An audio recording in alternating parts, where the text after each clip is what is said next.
We begin chapter 47.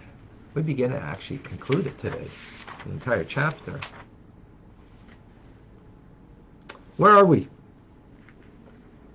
Beautiful metaphor of reciprocal love that actually is interesting. Regular love is not so simple to come to towards God, but a reciprocal love is much easier. The more removed you are from the king, the more you could have a love for the king.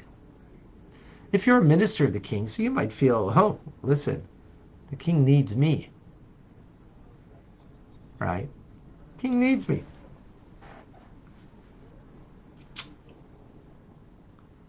So, he should love me more than I love him. Look what I do for him. When you're a pauper living on a dunghill, homeless individual, and the king takes you from there and brings you to the inner chamber. Whoa. So the more removed you are, the more you realize what God has done, that he has brought you into a place where that you can have such a closeness with him. So the more that will reciprocate a love to him. That's pretty amazing. Till now, what we really focused on was, in the metaphor, not so much the individual, should we say it's the collective whole of the Jewish people. Now, the Alter Rebbe in this chapter, he says that in every generation, and every day for that matter, a person is obligated to regard themselves as if they had come out of Egypt. The Exodus. That they came out of Egypt. What does that mean? What does it mean to come out of Egypt on a personal level? Now, in the metaphor that we had till now was that the Jewish people were on a dunghill called Egypt. And God took us out of Egypt and brought us as a collective whole. Mount Sinai gave us Torah mitzvahs. He brought us into an inner chamber where we have a kiss and a royal embrace. Divine embrace. That's what we learned. Now we're going on the individual basis that we are obliged to say every generation, every day, that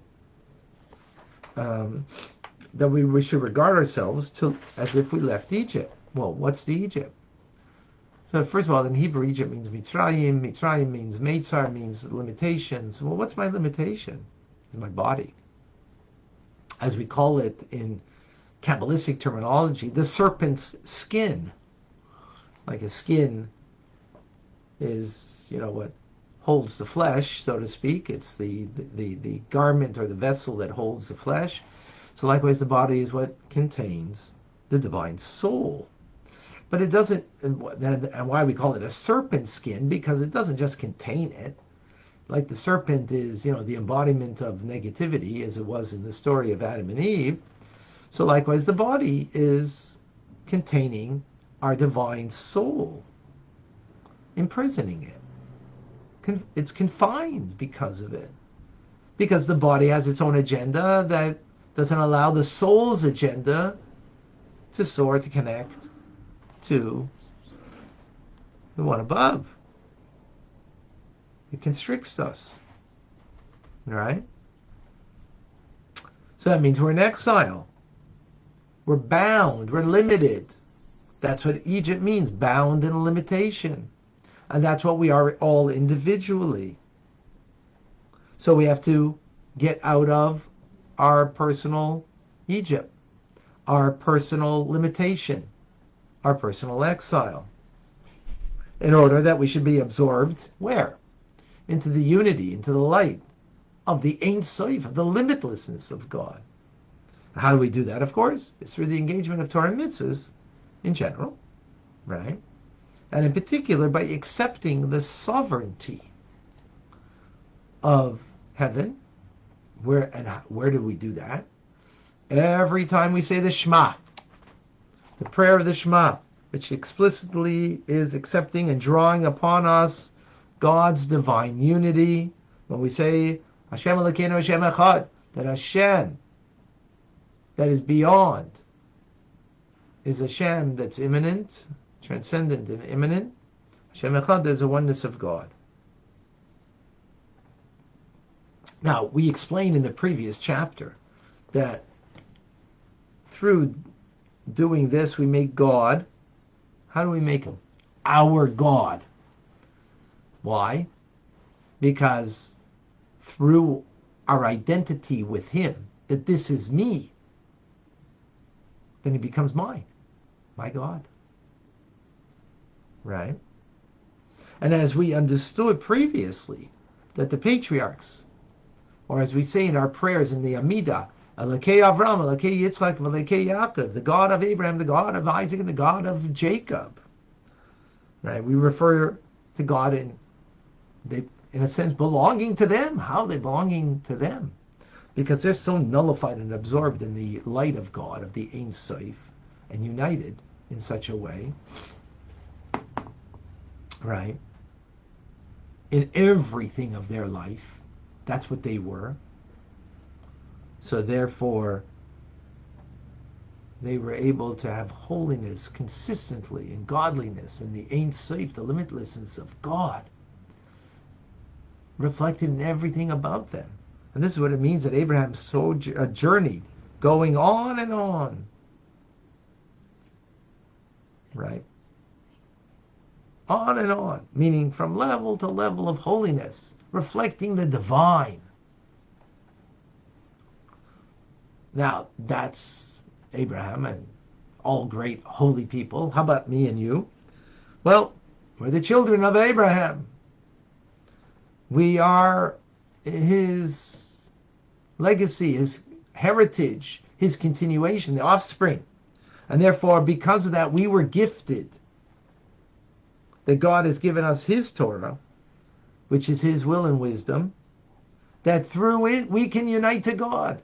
Remember, we were given to it as a gift because of the greatness of the patriarchs, for that matter, the matriarchs. We're given it in their merit. They had to work very hard. We, on the other hand, we get it as a gift to us. It's what happened at Mount Sinai. That God gave us a gift. What did he give us? A gift of Torah, mitzvahs. What does it mean he gave us that as a gift? It means he gave us that we could unite and become one with the essence of him in a perfect unity. That he gave his very self in the Torah. As the Zohar comments, that in the word Vichuli Truma, that they should bring for me an offering. Me means take me. God says take me. Through Truma, which spells Torah Mem. Torah 40. Mem is 40. Meaning to take God. 40 referring to the 40 days that Moses was on the mountain to get the Torah. So God is saying, take me, my Torah. Meaning, when you study Torah, as we're doing right now, you're taking God himself. Right? Because God is one with the Torah. So therefore, through its study, we are taking him. And this is what it means that we say in the prayers, V'titen lanu Hashem Elokeinu bi'ahava, and you have given us God, our God, with love, with great love. He's gifted to us that he can be our God. What does it mean? That I'm perfectly united and one with him.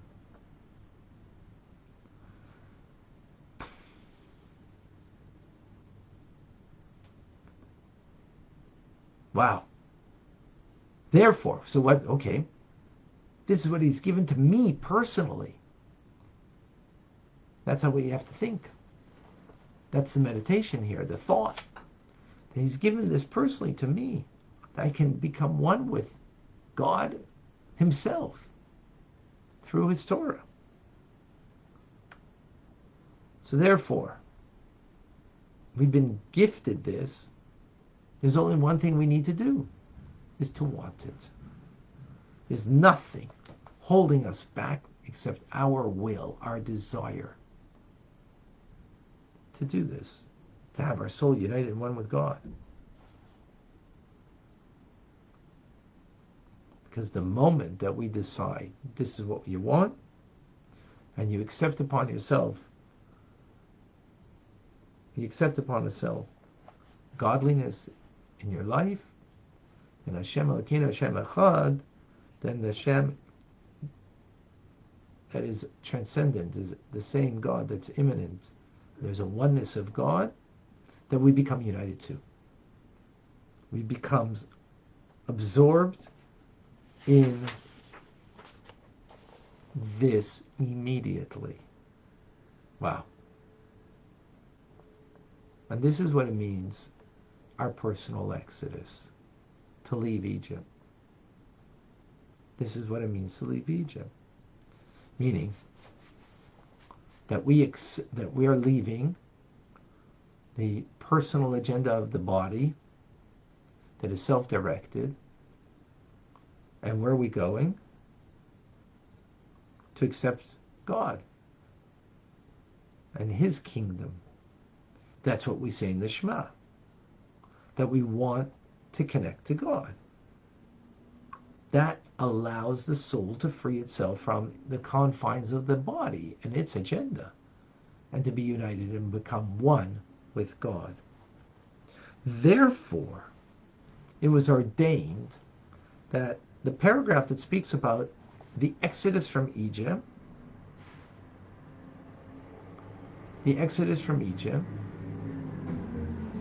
is in the 3rd chapter of the Shema, should be also part of the recital of the Shema. Because leaving Egypt and the Shema are the same thing. In other words, accepting God as God, right? That He's the King, that I'm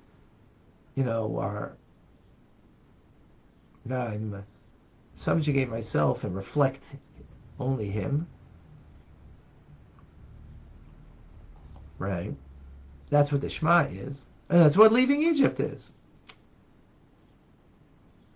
Leaving Egypt means leaving that limitation, that confinement, restriction, that exile of the body, to be able to connect to Hashem. So they're one and the same idea. Therefore, they are the reciting of the Shema and leaving Egypt in, coming together, bringing out the same idea. So from the above, what do we see? That the exodus from Egypt is a daily event. The Jewish people, they just go out collectively from Egypt, 3,300 plus years ago. But the individual is going out every day from their limitations, their constriction, their imprisonment, their exile. So yes, it happened collectively, historically, to all of us, but now, which then God showed His boundless love towards us, took us out of the dunghill. But God is now also showing His boundless love to me, giving me the opportunity that I can get out of my confinement, my restriction. And therefore, we respond with a reciprocal love towards God. We mirror that which He's showing to us on a daily basis, individually, that we go out of our Egypt in a boundless love to connect to God.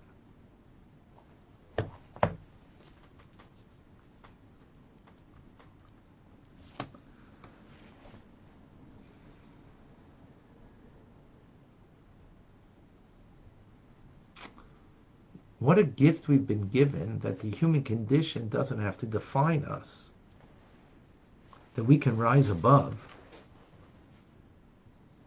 We can really rise above and be divine-like. It's like, wow. God has shown us, given us a gift. What we're doing right now in learning Torah, what we're doing when we do a mitzvah, that we become united and connected with Him, that allows me to get beyond myself.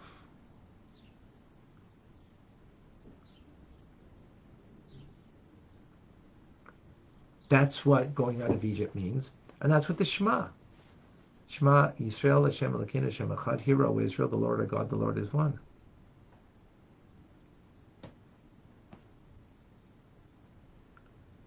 That's a very powerful, a beautiful thing, that we can rise in such a manner. So that's what the Shema is. I'm not going to go into all the details of the Shema because there's so much there, but it's the acceptance of the oneness of God.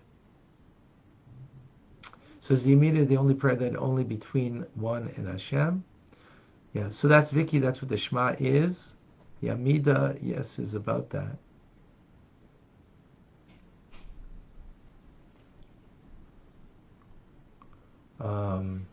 Absolutely. All right.